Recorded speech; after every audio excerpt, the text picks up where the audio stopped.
Dans l'extrait que j'ai choisi, c'est vraiment un des exemples de ce couple qui s'aime pas et qui... L'homme veut toujours manger ce que lui attend, mais sans demander à sa femme. Donc finalement, c'est toujours un prétexte pour qu'elle ait tort.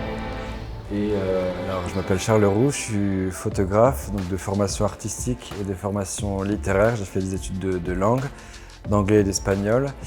Et j'ai voulu mêler mes deux pratiques, mes deux univers intellectuels avec ce projet sur la littérature en photographie.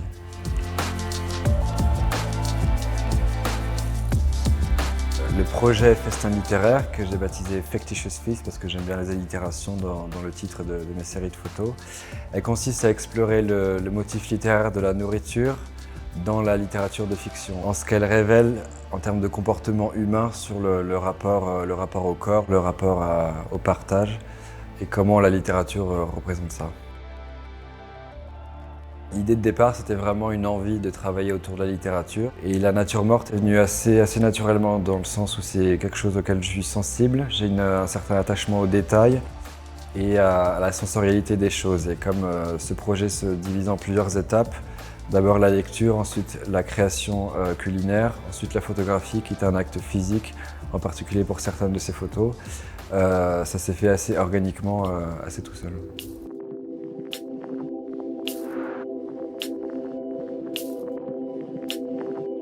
Je tiens à ce que chaque livre soit d'abord un livre dont la lecture m'a plu. Il y a beaucoup de classiques, mais il y a des titres plus contemporains comme Le journal de Bridget Jones ou Carrie de Stephen King, donc des lectures plus populaires.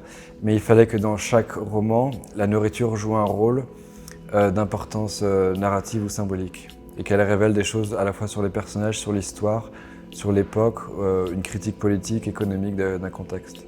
Donc chaque photo répond de plus ou moins le même processus. Il y a la lecture, donc une approche un peu académique, une lecture poussée, qui est d'abord le fruit d'une interprétation personnelle. Je suis un visuel, donc à chaque lecture, je m'imagine quelque chose mentalement de manière très précise.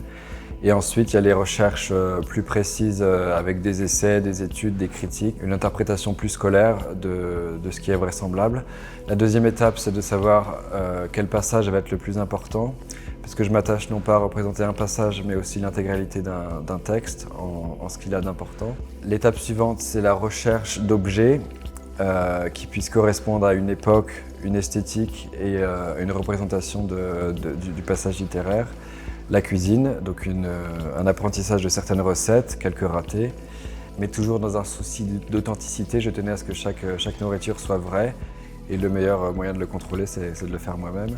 Ensuite, il y a la recherche d'un lieu. Je tenais également à ce que chaque lieu soit réel pour à la fois me replonger le mieux possible dans la narration moi-même et aussi véhiculer une idée du réel à travers la fiction. On me pose souvent la question de savoir si j'ai tout mangé.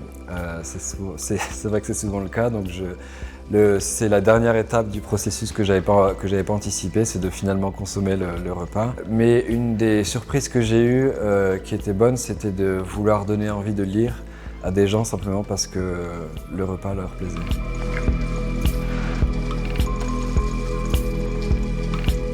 Il y a des photos qui sont plus coûteuses et plus compliquées à mettre en place.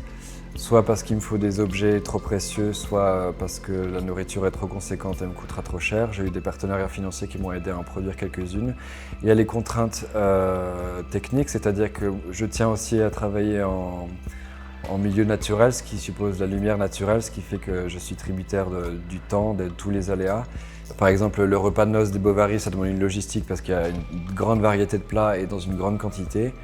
Donc là, c'est un défi qui est plus logistique. Ça me met parfois 2 jours et demi à créer une photo. Là où certaines photos m'ont pris seulement 20 minutes. Le hasard fait que parfois les choses se font de manière la plus heureuse possible avec des accidents qui sont bons. En revanche, en termes de plaisir de création, ça répond sur 3 critères. C'est-à-dire l'attachement que je peux avoir à un texte, l'attachement que j'ai au processus de sa création. Il y a des shootings sur lesquels je me suis beaucoup amusé en jouant sur ces contraintes-là. Et troisièmement, il y a le résultat, c'est-à-dire visuellement, est-ce que cette photo me plaît plus que les autres.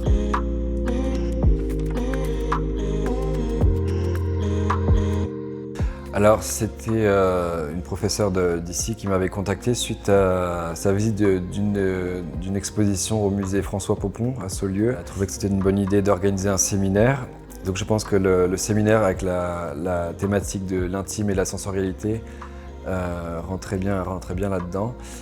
Là où ça a été bénéfique pour moi, c'était que de réinterpréter ce que j'avais déjà fait, de réintellectualiser qu'est-ce qu'il y avait d'intime et de sensoriel dans ces photos-là. Et je me suis rendu compte de certaines choses qui étaient jusque-là inconscientes. Notamment tout le processus qui est foncièrement solitaire et intime de l'interprétation, de la création de ces photos qui est autant mentale que physique.